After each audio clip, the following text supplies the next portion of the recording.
I do want to read one last section, and then I just want to thank the clan sisters here at Knowles, Gwen, Patrice, Jane, Leanne, my friends and colleagues here, all of the presenters for their inspiration and support, and thanks to the artists, writers, and scholars here as well for their work and vision. I'm just going to read one section, and I'd like to just sing a song for you all if I could again. Won't hold you too much longer. I appreciate your patience. This is Middle Gizish again, and he sort of talked about his storytelling abilities in the beginning.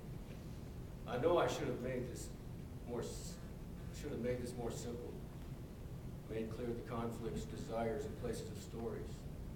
But words begin and I go on. So I began the fire for the ceremony as old man Gizish taught me.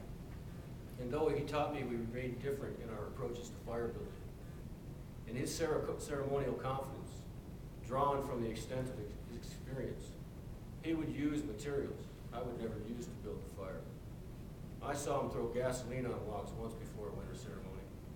He did that after offering tobacco and after holding stones up to the sky, before setting them on a rack of logs and sticks.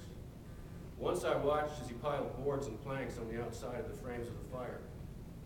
Some of the boards were small road signs, some plywood pieces, planks left over from tribal elections, a few spray painted with the names of candidates under slogans such as, "Go with sovereignty, vote for Porky." Another sign read, "Elect Gloria Running, fighting for you and all of our relatives." Along with that, the old man added more 2x4s, some partially rotted, some still holding nails. I also saw him place wads of newspaper under wood and sticks at the bottom of the rack for heating the stones, beneath the crop pieces holding the stones. He often put more newspaper inside the frame of the fire, inside the logs surrounding the stones. And he always lit the fire with a big lighter, held to wads of news scraps at the front of the fire. I would never do any of those things. I only used untreated, natural, air-cured wood, logs, sticks, small, dry branches. Where he would use newspaper, I used birch bark, always set in the center under the rack of fire, and then in the four directions inside the frame of the fire. Sometimes I added dried pine cones or dead leaves or pine needles. In winter, I might also resort to scatogging at the front of the fire to hold the first ember a bit longer. I also tended to use flint to strike the first flame onto a bundle of dried moss and birch.